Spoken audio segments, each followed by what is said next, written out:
Winning is not just about making money, beating competitors, or climbing a ladder. In this book, Jack Welch argues that winning is one of the most positive and productive forces in the world. When an organization wins, people get better opportunities, employees feel more secure, customers receive better products, and communities benefit from the jobs and growth that success creates. Welch begins by removing the guilt and confusion that often surround ambition. He says that many people pretend not to care about winning, but in reality, winning matters because it changes lives. It creates confidence, momentum, and possibility. This opening idea matters because it shapes the entire philosophy of the book. Welch is not interested in vague business theory. He is focused on results, and he believes results come from clear thinking, strong leadership, and disciplined action. Winning, in his view, is the outcome of doing a lot of basic things exceptionally well. That means having honesty in conversations, clarity in decisions, intensity in execution, and courage when facing hard choices. For viewers and listeners, this is a powerful starting point. The lesson is that success is not accidental, and it is not reserved for a lucky few. Winning is a system. It comes from principles that can be learned, practiced, and improved over time. Whether you run a company, manage a small team, work for someone else, or simply want to become more effective in your career, the book invites you to stop thinking of success as a mysterious event and start treating it as a set of habits. The rest of the book breaks those habits down into practical rules anyone can apply. One of Welch's first major lessons is that every organization talks about mission and values, but very few treat them seriously. Most companies write a polished mission statement, frame it on a wall, and then ignore it in daily life. Welch believes this is worse than useless. If mission and values are not connected to real behavior, they become corporate decoration. And once that happens, employees stop trusting leadership. According to the book, mission should answer a simple question: where are we going, and how do we intend to win? It should be concrete enough to guide decisions. Values, on the other hand, define how people are expected to behave on the way there. They shape culture. They determine what gets rewarded, what gets tolerated, and what gets rejected. The key insight here is that mission and values only matter if leaders enforce them. If a company says teamwork matters but promotes selfish people, the real value is selfishness. If a company says integrity matters but excuses dishonest high performers, the real value is results at any cost. Welch insists that leaders must constantly align words with actions. That means hiring based on values, promoting based on values, and removing people who violate values even if they deliver numbers. This lesson works far beyond business. In personal life, your mission is your direction, and your values are your operating code. If you say health matters but ignore your habits, or say family matters but give them no time, your stated values are not your real values. Welch's message is simple. Clarity without follow-through means nothing. Define what matters, then prove it with action. That is how trust is built, and trust is one of the foundations of winning. If there is one idea that stands at the center of winning, it may be candor. Welch argues that the biggest dirty little secret in business is how often people avoid telling the truth. Leaders soften feedback, employees hide concerns, meetings become performances, and problems stay buried until they become expensive. In Welch's view, lack of candor slows everything down. It confuses people, wastes time, and protects mediocrity. Candor means saying what is real. It means giving honest feedback, raising hard questions, speaking directly about performance, and refusing to hide behind politeness when clarity is needed. Welch does not present candor as cruelty. In fact, he sees it as respect. When people know where they stand, they can improve. When teams can speak honestly, they solve problems faster. When leaders tell the truth, organizations move with speed. This idea is uncomfortable because many people were trained to avoid conflict. They fear that honesty will damage relationships. But Welch says the opposite is often true. A culture without candor creates resentment, confusion, and hidden frustration. A culture with candor creates energy. People spend less time guessing, less time protecting themselves, and more time acting. For a YouTube audience interested in self-improvement, this lesson is incredibly practical. Ask yourself, where in your life are you avoiding the truth? Are you unclear with coworkers? Are you pretending a weak habit is not a real problem? Are you letting fear of discomfort steal your chance to improve? Candor is not just a management skill. It is a personal growth skill. When you become more honest with yourself and others, you make faster progress. Welch's message is that truth may be uncomfortable in the moment, but confusion is more costly in the long run. Welch believes leadership is not about status, charisma, or image. It is about building an environment where people can do their best work and where results actually improve. In the book, he explains that leaders have a few core jobs, and every one of them shapes culture. First, leaders must relentlessly upgrade their team. Second, they must make people live the vision. Third, they must radiate energy and optimism. Fourth, they must establish trust through candor, transparency, and credibility. And finally, they must have the courage to make difficult decisions. What makes this framework powerful is that it is practical. Welch does not describe leadership as something abstract. He describes it as a set of visible behaviors. Great leaders care deeply about people, but they are not passive. They evaluate, coach, reward, and, when necessary, remove people who are hurting the team.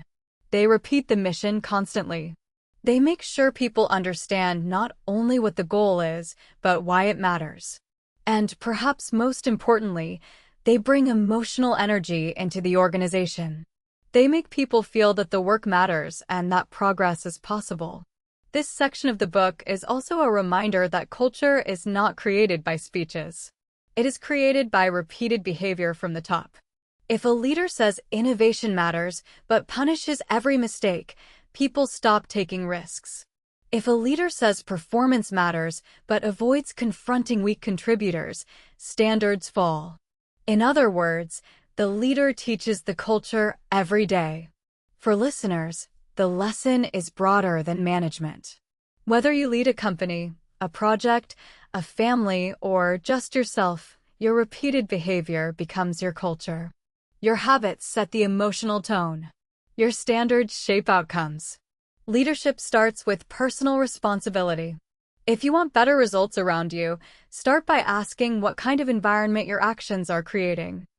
One of the most controversial ideas in winning is Welch's belief in differentiation. He argues that organizations perform better when they are honest about differences in performance. Instead of pretending everyone contributes equally, leaders should clearly identify top performers, solid middle performers, and weak performers. The top group should be rewarded generously. The middle group should be developed, coached, and challenged.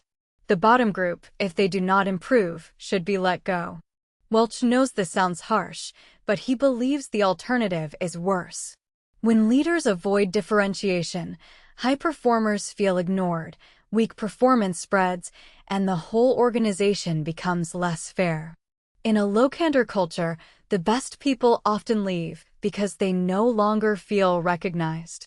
Meanwhile, underperformers stay longer than they should, often without getting the honest feedback that might have helped them improve earlier. The deeper lesson is not about ranking for the sake of ranking. It is about honesty, merit, and accountability. Winning requires standards. It requires recognizing excellence and dealing directly with weakness. This applies personally as well. In your own life, differentiation means knowing which habits help you win, which habits are average, and which habits are actively damaging your future. You cannot improve if you treat every behavior as equally acceptable. That said, the spirit of this lesson is not cruelty. It is clarity. Reward what works. Develop what has potential. Stop protecting what consistently holds you back. In a self-improvement context, This means doubling down on your strengths, building up your average skills, and being ruthless with patterns that keep producing poor results. The idea may feel uncomfortable, but it carries a strong message. Fairness is not pretending everyone performs the same. Fairness is telling the truth and acting on it. Welch treats hiring as one of the most important decisions any leader makes. In fact, one of the recurring themes in the book is that many of the biggest business problems are actually people problems. A bad hire wastes time, drains energy, weakens culture, and creates layers of correction later. A great hire, on the other hand, multiplies performance and raises the standard for everyone around them. According to Welch, hiring should never be casual. It should never be rushed. Leaders should look for integrity, intelligence, maturity, and positive energy. They should also look for people who can energize others, make tough calls, and execute. Skills matter, but character and attitude matter just as much. The best candidate is not always the one with the most polished resume. It is the one most likely to perform, grow, and strengthen the culture. This section is especially useful because it reminds us that hiring is not just about filling a vacancy. It is about shaping the future. Every person added to a team changes the chemistry. Welch emphasizes that great leaders take ownership of that responsibility instead of handing it off completely to human resources or instinct. The self-improvement angle here is powerful too. You are also hiring when you choose who to work with, who to learn from, and who to keep close in your life. The people around you influence your standards, your thinking, your pace, and your ambition. Winning often depends on choosing the right environment and the right allies. So this lesson is not only about becoming better at selecting talent. It is also about becoming the kind of person others want to hire, trust, and build with. A major strength of winning is that it does not stop at big ideas. Welch spends time on the day-to-day reality of managing people, and one of his clearest points is that people need to know how they are doing. Too many managers avoid evaluation until performance reviews, and even then, they hide behind vague language.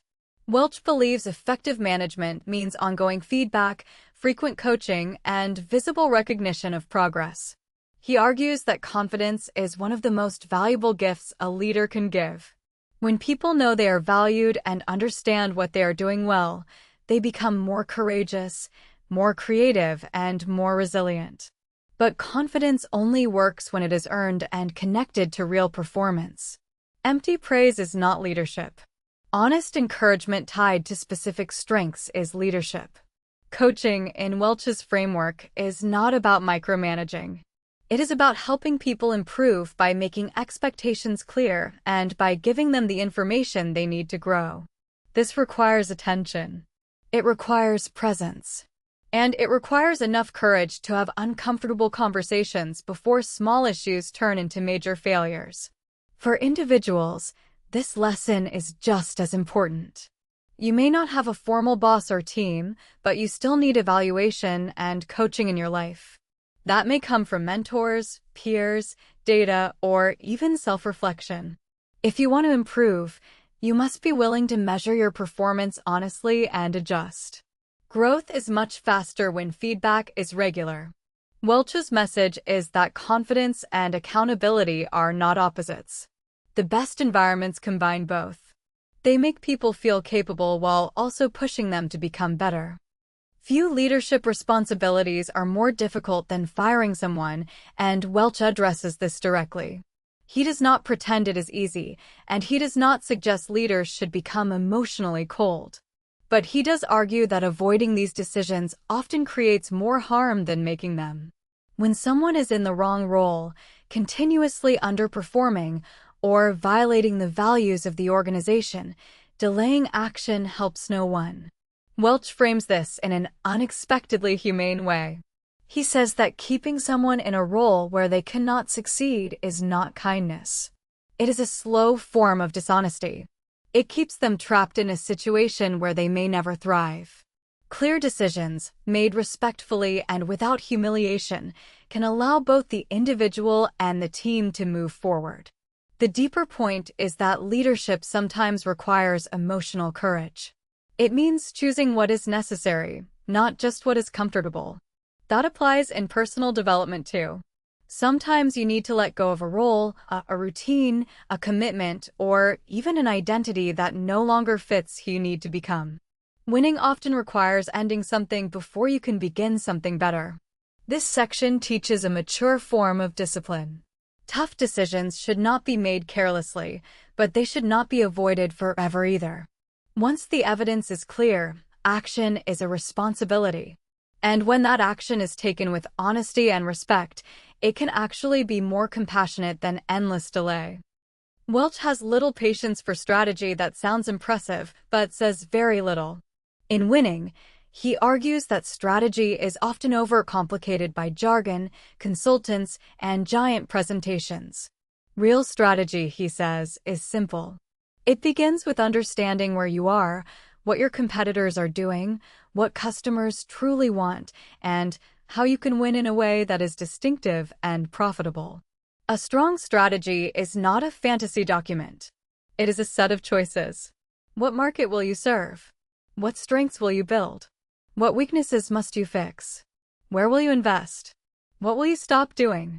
Welch insists that strategy only becomes useful when it is tied to action. If the strategy is clear, people throughout the organization should be able to understand it and execute against it. This lesson has enormous personal relevance. Many people struggle because they have goals but no real strategy.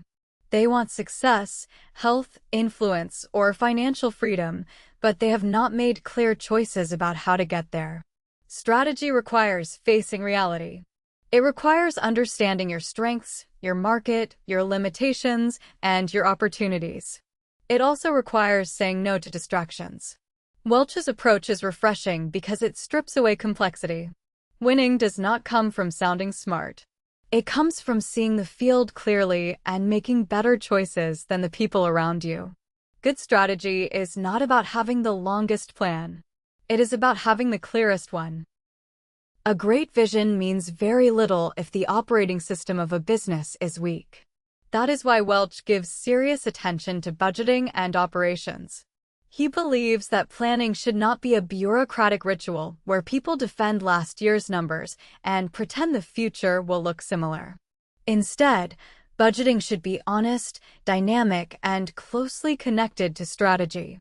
In many companies, budgeting becomes political. People negotiate low targets so they can beat them later. Managers hide problems. Teams protect their resources rather than discussing where capital and attention should really go. Welch sees this as a major barrier to winning. He wants budgets to reflect real opportunities and real risks. He wants the process to surface truth, not hide it.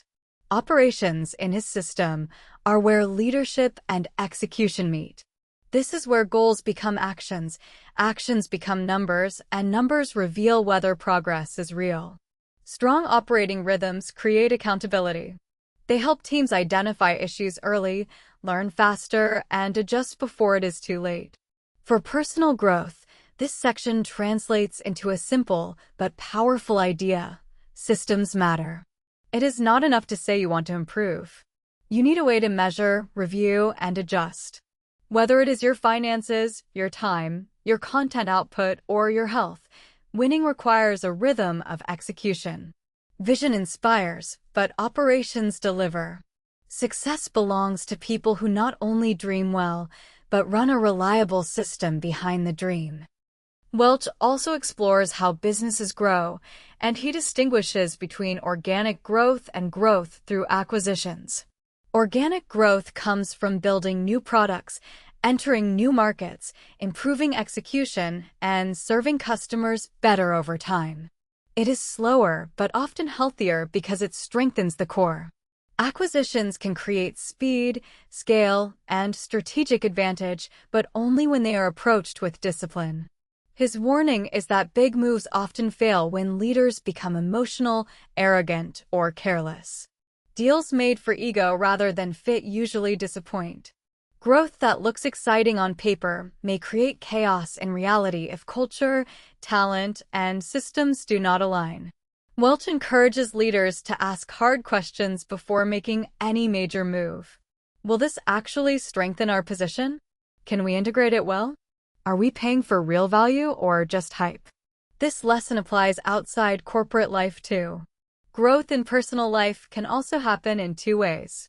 You can build steadily from within, or you can make bold external changes like switching careers, moving, starting a business, or taking on a big opportunity. Neither path is automatically better. The key is alignment. Growth should match your strengths, values, and long-term strategy. Welch's broader lesson is that expansion is not always progress. Bigger is not always better. More is not always smarter. Winning comes from disciplined growth, not random growth. The right move is the one that deepens strength and creates sustainable momentum.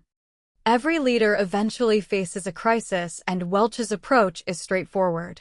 First, assume the problem will eventually become public. Second, tell the truth. Third, act fast. Fourth, communicate clearly and repeatedly. In a crisis, delay is dangerous and denial is deadly. Welch argues that leaders lose credibility not simply because bad things happen, but because they hesitate, hide, or spin. This section reinforces one of the book's biggest themes: reality is your ally, even when it is painful.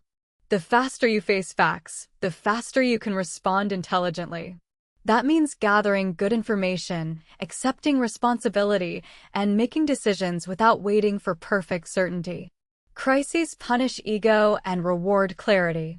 For a general audience, this lesson is deeply useful because personal crises work the same way. A financial setback, a business failure, a broken routine, a public mistake, or a health warning all demand the same first step: stop pretending. Look directly at what is true. Then act. The people who recover fastest are often not the ones who panic the least.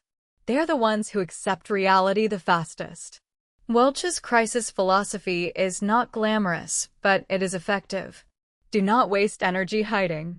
Do not protect appearances while the problem grows. Tell the truth, solve what you can, and keep moving. That is how trust is preserved and momentum is rebuilt. One of the more personal parts of winning deals with career, ambition, and life outside work. Welch does not offer easy slogans about balance. In fact, he challenges the idea that life can always be perfectly balanced. He sees life as a series of choices, and each choice carries trade-offs. Some seasons require intense professional focus. Others demand more attention at home. Problems begin when people refuse to admit these trade-offs and instead expect everything to work effortlessly. This is a refreshing point because it replaces fantasy with responsibility. Welch encourages people to think clearly about what they want, what success means to them, and what costs they are willing to pay. He also emphasizes the importance of communication in relationships. Many conflicts grow when expectations stay unspoken. Candor matters at home as much as it does at work. For listeners building careers or businesses, this section offers maturity. Success is not about doing everything equally at all times. It is about knowing your priorities, communicating them honestly, and revisiting them when circumstances change. If you want a demanding goal, admit that it will require sacrifice. If you want more peace, admit what ambition you may need to moderate. Clarity is better than pretending. The self-improvement takeaway is powerful. Your life improves when your choices become more conscious. Winning is not only about professional success. It is also about building a life you can respect. That requires honesty about values, timing, ambition, and limits. At its heart, Winning is a book about performance through clarity. Welch's world is demanding, but it is also remarkably simple. Tell the truth. Set clear values. Reward excellence. Remove what weakens the system. Hire carefully. Lead with energy.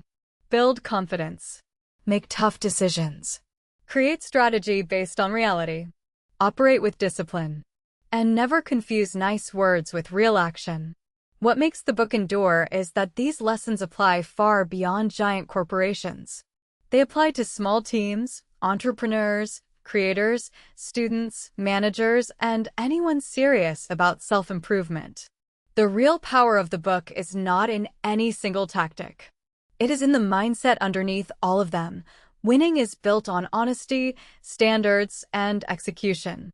For a YouTube audience, the biggest practical message may be this: stop making success more mysterious than it is. Improvement usually does not require a secret trick.